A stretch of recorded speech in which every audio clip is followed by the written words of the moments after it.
ఢిల్లీ మద్యం కుంభకోణంలో ఆరోపణలు ఎదుర్కొంటున్న బీఆర్ఎస్ ఎమ్మెల్సీ కల్వకుంట్ల కవితకు కొద్దిసేపటి క్రితం సుప్రీంకోర్టు బెయిల్ మంజూరు చేసింది. ఆమె దాఖలు చేసినటువంటి బెయిల్ పిటిషన్ పైన సుదీర్ఘంగా వాదనలు విన్నటువంటి సుప్రీంకోర్టు ధర్మాసనం జస్టిస్ బిఆర్ గవాయ్, జస్టిస్ విశ్వనాథన్లతో కూడిన ధర్మాసనం ఇది సుదీర్ఘంగా వాదనలు విన్న అనంతరం కవితకు బెయిల్ మంజూరు చేస్తూ నిర్ణయం తీసుకుంది. అయితే కవిత తరఫున సీనియర్ న్యాయవాది, సుప్రీంకోర్టు న్యాయవాది అయినటువంటి ముకుల్ రోహిత్గి తమ వాదనలు వినిపించారు.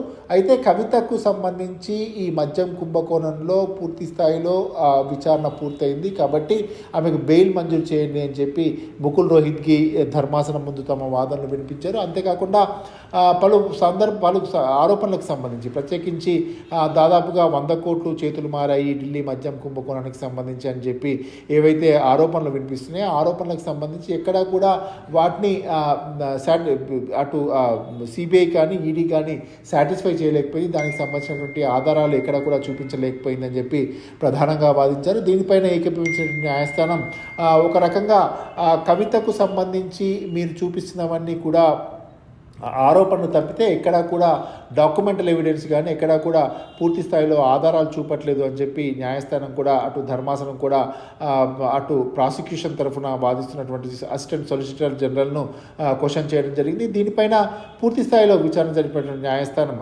న్యాయస్థానం కవితకు బెయిల్ మంజూరు చేయడం అనేటువంటిది మనం ప్రధాన అంశంగా చెప్పుకోవచ్చు. అయితే కవితకు బెయిల్ మంజూరు కావడం పట్ల అటు బీఆర్ఎస్ శ్రేణులన్నీ కూడా హర్షం వ్యక్తం చేస్తున్నాయి. ఎందుకంటే దాదాపుగా 153 రోజుల పాటు తీహార్ జైల్లో ఉన్నటువంటి కవిత విడుదలవుతూ బయటికి రావడం అనేటువంటిది కూడా ఆ పార్టీ శ్రేణులను ఒక్కసారిగా ఉత్సాహపరిచిందని చెప్పొచ్చు.